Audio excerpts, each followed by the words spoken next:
Video ini saya buat tanggal 19 Mei 2023 dan akan tayang kemungkinan di hari Senin, tepatnya di tanggal 22 Mei 2023. Saya akan membahas lebih ke fundamental dari Hasnur International atau kode saham HAIS, yang mana labanya kuartal 1 naik sangat signifikan.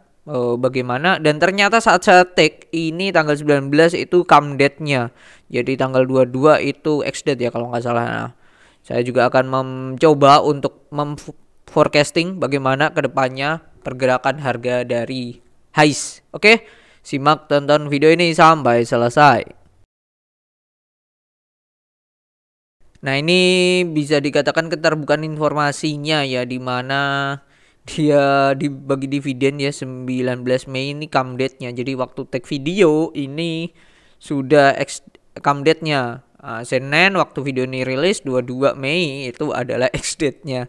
Jadi nggak berefek lah ya video ini rilis. Cuman saya mau cek ya berapa dividen yield-nya. Kalau lumayan besar ya 13,25. Kalau kita bagi dengan harganya sekarang Hasnur HAIS itu ada di 236. Ini saya tag jam setengah 11, 236. Oke, mana tadi? Oke, 236. 236 kali 100. 5,6. Ini termasuk besar ya dibandingkan rata-rata perusahaan yang ada di Bursa Efek Indonesia. Jadi ini bagus sih, besar dari segi dividennya doang. Gitu. Oke, kita bahas aja langsung.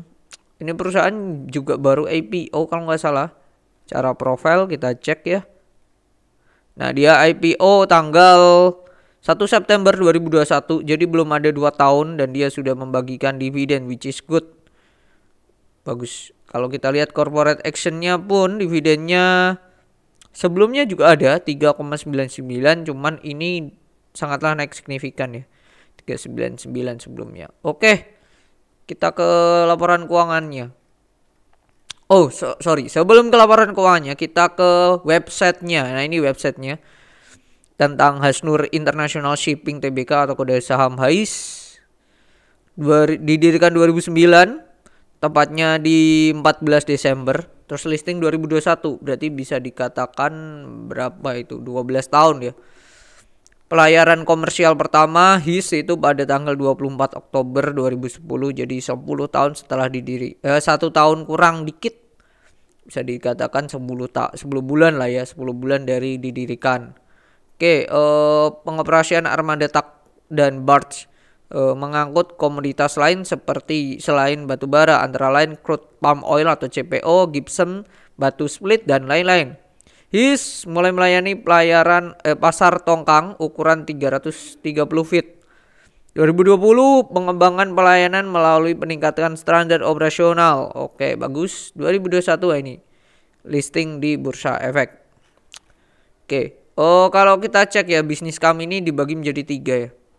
Anak perusahaan ya kalau saya melihat. Oke, ini salah satu anak, kita cek satu persatu anak perusahaannya ya. Yang pertama adalah Hasnur International Shipping HIS. Didirikan, nah ini Hasnur Group yang bergerak di bidang usaha pelayanan transportasi komunitas melalui, saya perbesar dulu. Melalui sungai dan laut, baik itu pasar domestik maupun kawasan Asia. Nah, udah spesifik ini di situ. Oke, seperti batubara dan CPO. Terus ini mereka yang dimiliki ya asetnya ya, armadanya adalah 12 set kapal tunda atau takbut dan tongkang atau barge dengan kapasitas angkut bervariasi mulai 7.500 ton hingga 10 metric ton, 10 ton hingga 10 ton, dan satu kapal pengangkut CPO crude palm oil. Jadi sudah jelas ya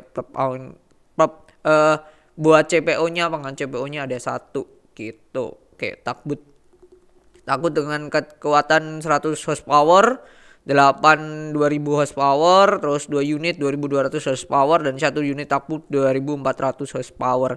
Jadi kemungkinan yang takbut yang paling besar, nah ini digunakan untuk kapal untuk mengangkut kapal menarik lah ya, bukan mengangkut ya, menarik yang kapasitasnya besar dan butuh waktu atau sampai di tujuan dengan cepat gitu. Oke. Ini takbut ya, kapal takbut tuh yang ini. Nah, ini tongkang atau barge-nya sendiri. Oke. Selanjutnya ada Astur Resort Terminal. Ini bergerak di bidang pengelolaan terminal dan fasilitas pelabuhan lainnya. Didirikan pada 9 Mei 2001. Tadi didirikan perusahaan 2009, jadi bisa dikatakan ini 12 tahun ke 2 tahun kemudian, 2 tahun kemudian. Nah, ini ada beroperasi 2 lokasi ya. Jelas ya buat ini pengelolaan terminal dan fasilitas pelabuhan. Ada 2, yaitu di Kalsel dan Kalteng. Yaitu pengoperasian 5 jeti dengan kode nama HJUKR, kapasitas terpasang 6.500 megaton per jam. Lalu yang satunya lagi adalah jeti Pendang, kapasitas 2.000 metric ton. Oke. Infrastruktur kegiatan aktivitas lainnya berada di bawah kendali operasional perusahaan adalah proyek ini. Nah, ini proyek-proyeknya dijelaskan yang dimiliki oleh perusahaan. Oke, lalu lanjut yang terakhir itu ada PT Hasnul Mitra Sarana. Di mana ini berlokasi di Pelabuhan Sungai Puting, tepatnya di Kalsel, sama anak usaha dari Hasnul Shipping bergerak di bidang bongkar muat, loading unloading ya berarti. Di tanggal didirikan pada 14 Desember 2009. Berarti sama bareng dengan ini, dengan induknya ya. Oke, nah ini project-projectnya, kegiatan umumnya di stockpile batubara, termasuk mengumpulkan batubara dengan menggunakan alat berat, well loader, penyiraman area stockpile yang dengan menggunakan dan kawan-kawan ini ya jasa-jasanya. Oke, jadi saya bisa katakan ini dari ya hilir sih untuk transportasinya sih. Yang bisa dikatakan yang dihandle oleh si Hasnur itu sendiri sih. Hasnur Group ya. Jadi ada perusahaan komoditas beberapa, jadi kenaikan harga komoditas akan sangatlah berefek juga ke pendapatan dari HAIS atau Hasnur ini sendiri gitu.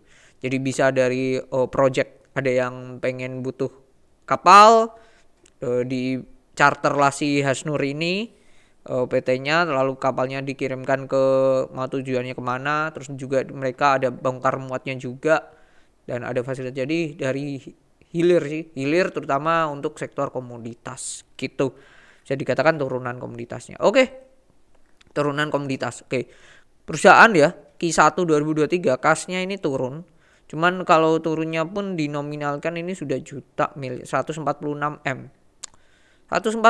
M dengan market cap 620. Oke juga sih. Oke juga menurut saya. Oke juga. Jadi bisa dikatakan 146 dibagi 620, 23%-nya sendiri. Oke sih. Lalu kita hitung, kita lihat ya liabilitasnya ya. Hutang banknya yang jangka pendek ini ada besar sekali 4,8 M. 4,8 M, yang jangka panjang ini ada 13 M, jadi 17 dengan total kas 146 M. Jadi ini sangatlah bagus ya, sangatlah bisa untuk nutup sendiri sih. Ya, sangatlah sudah bisa nutup sih. Jadi tadi hutangnya yang jangka pendek bank itu 4, ini 13. Jadi kalau di total 17 ya. 17. Bahkan kalau kita hitung dengan piutang mereka punya banyak nih piutang banyak. Dari salah satu aja buat bayar hutang bank itu sangatlah bisa, jadi ini dari kesehatan perusahaan, sehat banget nih perusahaan ini. Kalau kita cek kas dan banknya ya, oke, kita lihat cek kasnya nih, rupiah, semuanya di rupiah sih, semuanya di rupiah di Bank BNI gitu. Gak ada yang di deposito, dan ya gak ada deposito, gak ada juga di dalam bentuk dolar. Jadi ini buruknya ya, menurut saya buruk sih. Kenapa nggak taruh di deposito aja, terlalu banyak cashnya dalam bentuk rupiah. Nah, sama-sama rupiah boleh, tapi kalau deposito kan lumayan sih, lebih besar harusnya begitu. Oke, pendapatannya, nah ini pendapatannya naiknya signifikan banget ya. Jadi 230, sebelumnya 141. Jadi kalau kita hitung bagi 141 kali 100, kenaikannya 63% sendiri loh dari pendapatannya setahun lalu gitu. 230 M gitu. Kalau kita cek pendapatannya, ini paling banyak itu di pengangkutan. Ya sesuai dengan apa yang saya katakan tadi gitu. Dimana karena ini hilirisasi dari produk mining, jadi kenaikan harga batu bara kemarin itu berdampak positif ke perusahaan Hasnur ini. That's why kelihatan banget nih labanya naik banget, terutama di jasa di pengangkutan, bagian pengangkutan gitu. Oke, ini ada apa ya, pendapatan tambahnya demurrage. Demurrage ini apa ya? Saya juga belum tahu. Kita cek aja di Google. Langsung ditulis aja, adalah gitu aja. Nanti kan kita bisa tahu, oh apa sih itu demurrage, biaya demurrage. Apa itu biaya demurrage? Ada batas waktu pemakaian peti kemas di dalam pelabuhan. Oke. Mengenal demurrage ada waktu pemakaian peti kemas dalam pelabuhan. Oke. Untuk barang impor. Oke, itu dapat salah satu mungkin sektor apa? Lini bisnis baru yang diambil oleh si Hasnur itu sendiri. Oke, kita balik lagi setelah lihat laba rugi udah. Nah ini beban pokoknya memang naik ya, selaras dengan kenaikan dari revenue-nya gitu. Tapi kalau kita hitung ya, sebelumnya ini kan 106 M. Kalau kita bandingkan dengan omset yang diperoleh ya 106, bebannya sendiri itu 75%-nya sendiri ya. Nah kalau yang ini, yang selanjutnya itu bagi 230 hanya 71. Jadi bisa dikatakan meskipun secara COGS-nya ini naik ya, naik secara nominal, tetapi secara persentase kalau kita bandingkan dengan omset yang diperoleh ini malah turun hanya 71%. Jadi bisa dikatakan perusahaan ini bisa lebih efisien dari sebelumnya. Sebelumnya beban pokoknya itu 75%-nya sendiri, sekarang bisa dipres jadi 71. Itu hal yang perlu kita apresiasi untuk perusahaan ini. Oke. Lalu selanjutnya yang naik lagi adalah ini lain-lain dan neto. Nah ini saya nggak bisa ngecek nih, sama pendapatan jasa keagenan. Ini saya coba copy dan saya coba search, nggak ada. Saya langsung ke note 14, ini pun juga nggak ada. Di note 14 ini juga di sini nggak dijelaskan lebih detail apa itu yang dimaksud, dari mana gitu kan. Adanya pinjaman bank gitu.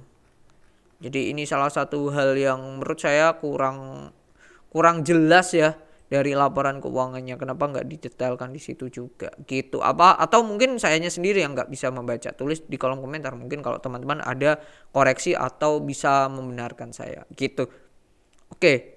Nah, karena hal ini ada dua ya menurut saya. Satu yang membuat naiknya signifikan yaitu satu ini lain-lain dan itu ini gede banget, 365 juta ya. Sebelumnya 104 loh, naiknya lumayan. Satu itu, dan yang kedua adalah ini pendapatan jasa keagenan, sebelumnya 52 juta sekarang 127 juta, lumayan tuh. Itu sih yang bisa dikatakan naiknya signifikan, selain dari emang revenue dari perusahaan ini naiknya signifikan begitu. Nah ini makanya labanya di tahun 2023 kuartal 1 itu naiknya signifikan ya, naiknya signifikan kalau kita hitung bahkan di atas 100% gitu, 127%. Jadi hal yang luar biasa untuk HIS ini. Begitu, 127%. Nah, kalau kondisi sekarang secara PI ini PI-nya di angka 3 kan tadi udah, PBV-nya angka 1. Ini bisa dikatakan perusahaan ini murah banget ya. Murah sih kalau hanya lihat dari itu. Nah, kesimpulannya adalah satu, perusahaan ini sehat. Perusahaan ini sehat dari segi keuangan, perusahaan ini sehat. Cuman memang jeleknya itu tadi, kenapa uangnya semuanya ya bisa saya simpulkan seperti itu, ditaruh di kas doang dalam bentuk rupiah. Kenapa nggak ada yang taruh di deposito? Kenapa juga nggak ada yang dalam bentuk dolar gitu? Mungkin biar lebih gampang jikalau memang ada kebutuhan yang digunakan oleh perusahaan, mau digunakan oleh perusahaan. Mungkin itu ya, mungkin yang saya kepikirannya itu baru. Satu itu kesimpulannya. Yang kedua juga makin kesini kenaikan ini sangatlah relevan dan sangatlah make sense ya menurut saya dengan kenaikan batu bara gitu. Karena kita melihat juga lini bisnis dari Hasnur ini sangatlah relevan dengan batu bara. Memang mungkin mulai ada ya tadi bars atau tongkang khusus untuk CPO sendiri, tapi kan baru satu. Jadi mayoritas masih kebanyakan kalau saya lihat ya kapal-kapalnya untuk mengangkut si batu bara. Memang selain itu kan bisa ya digunakan hal yang lainnya juga. Apakah nanti khusus CPO tongkangnya harus beda pada yang lainnya? Ini saya kurang tahu ya. Jadi itu sangatlah bagus ini perusahaan ini. Nah, pertanyaannya adalah yang jadi tantangan adalah nextnya, ke depannya bisa nggak perusahaan ini at least, janganlah ya kalau melebihi dari tahun 2022 agak susah ya. Perusahaan bisa capai net profit ya minimal stabil di angka 15M setiap kuartalnya gitu. Bisa nggak perusahaan ini? Kenapa hanya 15? Karena di 2021 itu kebanyakan ya ada 7 miliar, 10 miliar, 13 miliar dan 6 miliar itu per kuartalnya segitu ya net profitnya. Nah, bisa nggak nanti di 2023 stabil di angka 15 dulu deh untuk perusahaan ini. Untuk perusahaan Hasnur ini. Kalau 2022 paling rendah itu 22M. Selain itu net profitnya di atasnya itu, di atas 22M. Jadi itu kenaikannya make sense dan tidak ada yang perlu dibingungkan. Ya mungkin tadi aja ya keuntungan dari jasa keagenan itu kan belum didetailkan ya apa itu. Begitu. Cuman kalau saya sendiri untuk harga sekarang saya juga masih agak menerka ya bagaimana harga komoditas ke depannya. Jikalau memang menarik, ini the best entry sih untuk highs-nya sendiri sih. Gitu. Dari kesehatan kan udah sehat juga perusahaan ini. Jadi itu view saya tentang highs. Resikonya ya ini perusahaan bisa dikatakan boleh lah kalau dianggap perusahaan gorengan karena market cap-nya di bawah 1 triliun. Tapi itu bukan judge atau yang menyimpulkan bahwa oh ini jelek dan lain-lain. Menurut saya enggak juga sih. Jadi tinggal kitanya bisa apa enggak megang saham tipe seperti itu. Jadi itu view saya tentang highs Hasnur International Shipping. Jikalau memang ada pertanyaan lainnya atau mungkin insight atau view terkait highs atau yang lainnya, tulis saja di kolom komentar. Nanti saya dan tim akan kalau sempat akan saya tetap balesin satu persatu. Jadi itu, dan kalau beruntung kan tidak mungkin akan kita bikin analisa sendiri seperti video ini. Jadi itu, see you on the next video. Bye bye.